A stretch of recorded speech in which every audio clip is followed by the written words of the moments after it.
রাজনৈতিক দলগুলো নানা কথা বললেও ফেব্রুয়ারিতেই জাতীয় নির্বাচন অনুষ্ঠিত হবে। এরপর নির্বাচিত সরকারের কাছে দায়িত্ব হস্তান্তর করে উপদেষ্টা পরিষদ বিদায় নেবে বলে জানিয়েছেন আইন উপদেষ্টা আসিফ নজরুল।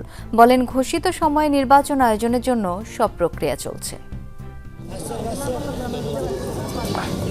বিতর্কিত ও একতরফা হওয়ার কারণে বিগত ৩ জাতীয় নির্বাচনে পছন্দের প্রার্থীকে ভোট দেওয়ার সুযোগ পাননি ভোটাররা। গণ অভ্যুত্থানে আওয়ামী লীগ সরকারের পতনের পর ভোটের জন্য উন্মুখ তারা। দায়িত্ব নেয়ার ১ বছরের মাথায় প্রধান উপদেষ্টা ফেব্রুয়ারিতে নির্বাচনের ঘোষণা দিয়েছেন। ২০২৬ সালের ফেব্রুয়ারি মাসে জাতীয় নির্বাচন অনুষ্ঠানের আয়োজন করেন। এরপরও বিচার ও সংস্কার ইস্যুতে ঘোষিত সময়ে ভোট নিয়ে শঙ্কা আছে রাজনীতিতে। তবে আইন উপদেষ্টা দৃঢ়ভাবেই জানালেন, ভোট হবে ফেব্রুয়ারিতে রোজার আগেই। নির্বাচন অনুষ্ঠানে সরকার দৃঢ় প্রতিজ্ঞ।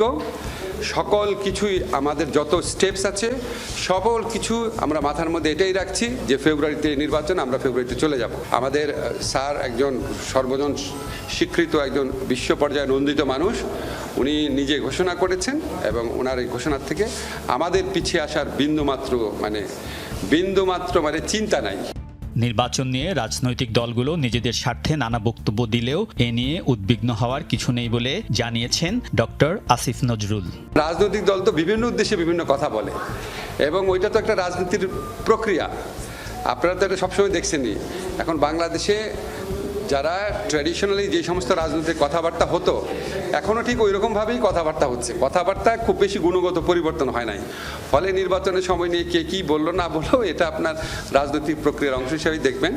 আইন উপদেষ্টা জানান, দুদক, বিচার বিভাগ ও নির্বাচন সংস্কার নিয়ে গঠিত কমিশনগুলো যে সুপারিশ করেছে তা আগামী ২ মাসের মধ্যে আইনে পরিণত করা হবে।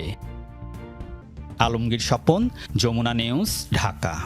আন্তর্জাতিক মানসম্পন্ন নির্বাচন করতে ইসিকে ৪ মিলিয়ন ইউরো সহায়তা দেবে ইউরোপীয় ইউনিয়ন। সকালে বৈঠকের পর এই আশ্বাস দিলেন রাষ্ট্রদূত মাইকেল মিলার। বলেন, পর্যবেক্ষক মোতায়েনের ক্ষেত্রে বাংলাদেশকে অগ্রাধিকার দিয়ে থাকে ইউরোপীয় জোট। তার প্রত্যাশা, আগামী নির্বাচন হবে সুষ্ঠু ও গ্রহণযোগ্য। ফেব্রুয়ারিতে নির্বাচন আয়োজনে কমিশনকে নির্দেশ দিয়েছেন প্রধান উপদেষ্টা। এরপরই জোরে সোরে চলছে প্রস্তুতি। চলতি সপ্তাহে নির্বাচনী রোডম্যাপ এবং আগস্টে সীমানা নির্ধারণের আপত্তি শুনানি শেষে চূড়ান্ত করবে কমিশন। ভোটার তালিকা প্রণয়ন, নির্বাচন সংশ্লিষ্টদের প্রশিক্ষণ সহ কমিশনকে কারিগরি সহায়তা দিচ্ছে ইউরোপীয় ইউনিয়ন। প্রস্তুতি ও প্রয়োজনীয় সহায়তা দিতে আজ চতুর্থবারের মতো সিইসির সাথে বৈঠক করেছে ৬ সদস্যের প্রতিনিধি দল, যার নেতৃত্ব দেন রাষ্ট্রদূত মাইকেল মিলার।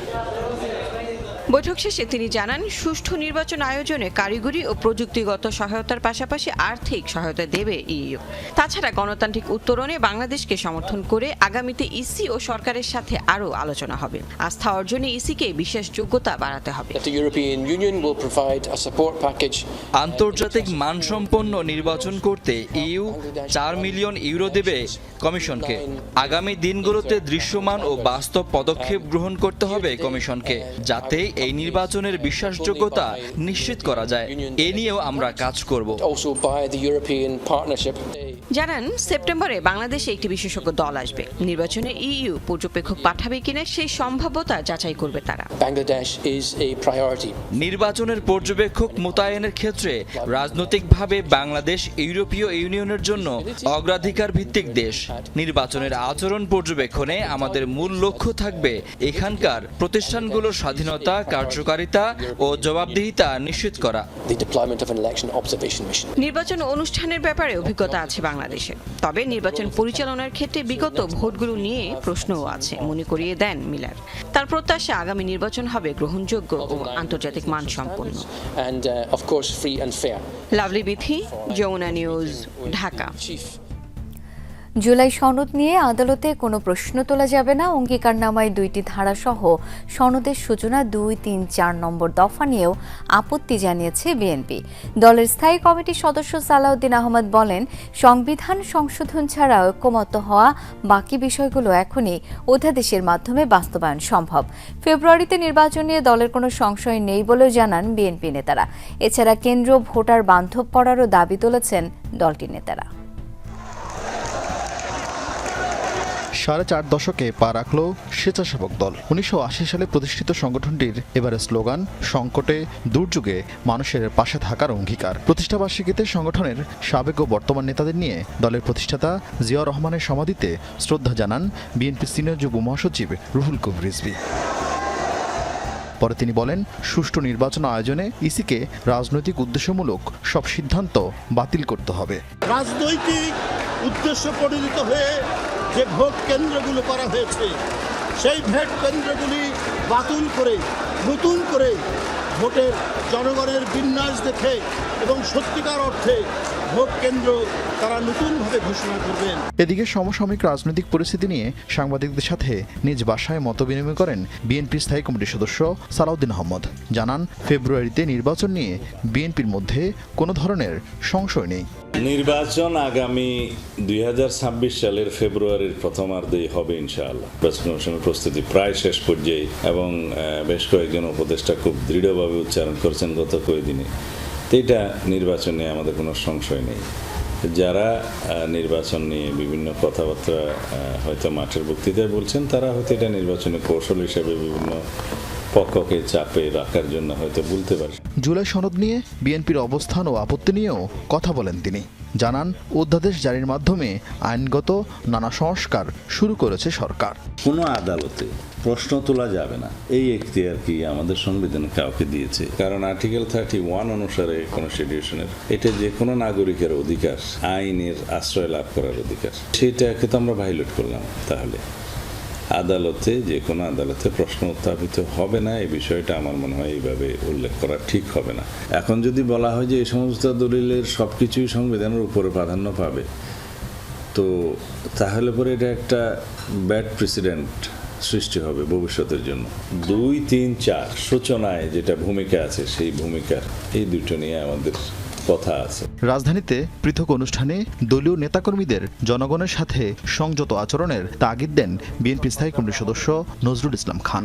যদি জনগণ অসন্তুষ্ট হয়, জনগণ ভীত হয়, সন্ত্রস্ত হয়, তাহলে ক্ষতিগ্রস্ত তো দল হবে। আরেফিন শাকিল, যমুনা নিউজ, ঢাকা। ঢাকা বিশ্ববিদ্যালয় কেন্দ্রীয় ছাত্র সংসদ ডাকসু ও হল সংসদ নির্বাচন ঘিরে বাড়ছে পাল্টাপাল্টি অভিযোগ। অনেকেরই অভিযোগ, নির্দিষ্ট একটি দলকে সুবিধা দিতেই বাড়ানো হয়েছে মনোনয়নপত্র সংগ্রহ ও জমাদানের সময়।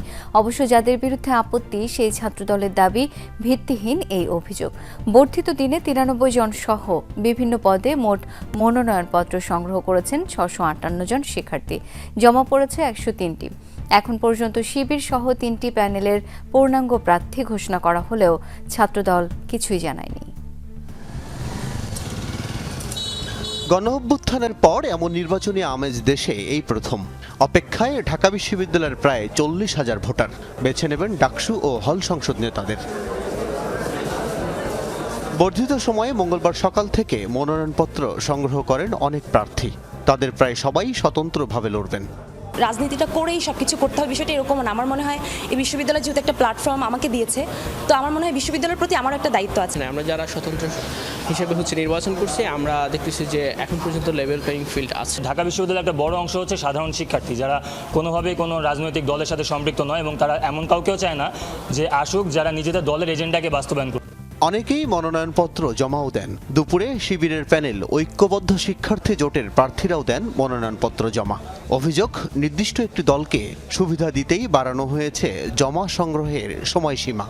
কোনো ধরনের পূর্ব পর্যালোচনা ছাড়া, কোনো ধরনের ডিসকাশন ছাড়া সরাসরি একদিন বাড়ায় দেওয়া এবং বাকিরা জমা দেওয়ার পর হঠাৎ করে ঘোষণা দেওয়া, এটি নিঃসন্দেহে বাকিদের পলিসি মেকিং এবং বাকিদের সিদ্ধান্ত গ্রহণের পরে নির্দিষ্ট একটি পক্ষকে সিদ্ধান্ত গ্রহণের সামগ্রিক সুবিধা দেওয়া এবং পলিসি মেকিংয়ে বিশেষ সুবিধা দেওয়ার নামান্তর। মধুর ক্যান্টিনে সংবাদ সম্মেলন করে পূর্ণাঙ্গ প্যানেল ঘোষণা করে বাম রাজনৈতিক দলের শিক্ষার্থী সংগঠনের জোট প্রতিরোধ পর্ষদ। নিজেদের সাধারণ জোট আখ্যা দিয়ে নেতারা বলেন, দুটি বিশেষ ছাত্র সংগঠনের কথাই চলছে নির্বাচন কমিশন।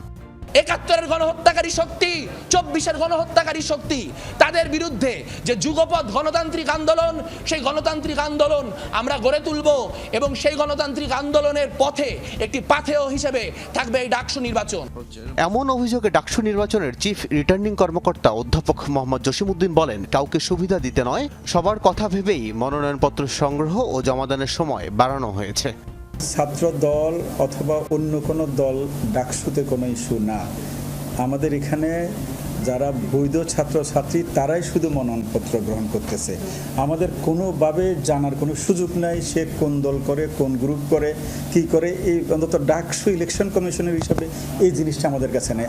অভিযোগ প্রত্যাখ্যান করেছেন ছাত্র দলের নেতারা, জানান সব প্রার্থীদের বিষয়ে পর্যালোচনা করছেন তারেক রহমান। সবুজ সংকেত পেলেই ঘোষিত হবে পূর্ণাঙ্গ প্যানেল।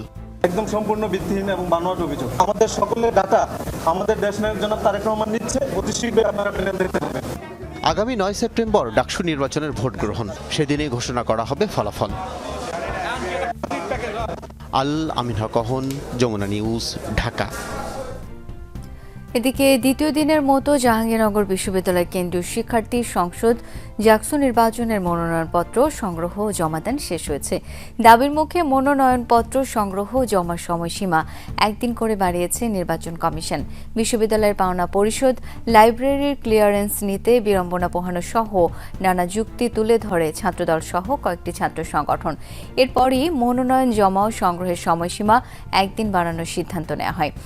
নতুন সময়সূচি অনুযায়ী 21 আগস্ট দুপুর 2টা পর্যন্ত মনোনয়নপত্র সংগ্রহ, বিকাল 4টা পর্যন্ত জমা দেওয়া যাবে। আজ সকাল থেকে বিকাল পর্যন্ত কেন্দ্রীয় সংসদের মনোনয়নপত্র সংগ্রহ করেছেন 40 জন। জাকসু নির্বাচনের ভোট হবে 11 সেপ্টেম্বর।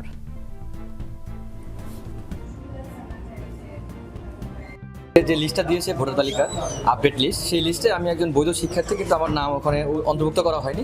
সেই জন্য আমি এখানে আসছি যে আমার নামটা যুক্ত করা হয়। যেহেতু সময় কম এবং একদিন হয়তো বাড়ানো হয়েছে, 19 তারিখ নেওয়া হয়েছে, তো সেই জায়গায় টাইম টু টাইম শুরু করা গেলে হয়তো ব্যবস্থাপনাগুলো সুন্দর হয়। চিকিৎসা শেষে থাইল্যান্ডের ব্যাংকক থেকে দেশে ফিরেছেন বিএনপি মহাসচিব মির্জা ফখরুল ইসলাম আলমগীর। হযরত শাহজালাল আন্তর্জাতিক বিমানবন্দরে কথা বলছেন তিনি। আমরা এখন সরাসরি চলে যাচ্ছি তার বক্তব্যে। নিয়ে কথা বলছে, হতে দিবে না, সব মিলে এটাকে বিএনপির তরফ থেকে আপনারা কিভাবে দেখছেন? এটা কি আসলে কোনো রাজনৈতিক ষড়যন্ত্র কিনা বা সেটা? আমি তো সেটা আপনাকে আগেও বলেছি যে এটা আমরা বিশ্বাস করি যে আপনার পিয়ার পদ্ধতিতে জনগণের যে অধিকার সেটা পুরোপুরিভাবে আপনার প্রয়োগ করা হবে না, এবং সে জানে বুঝবেও না যে সে কাকে আপনার ভোট দিচ্ছে না দিচ্ছে। এটা তো মানুষের যে ইউজ না, এটা গ্রহণযোগ্য না। আর কিছু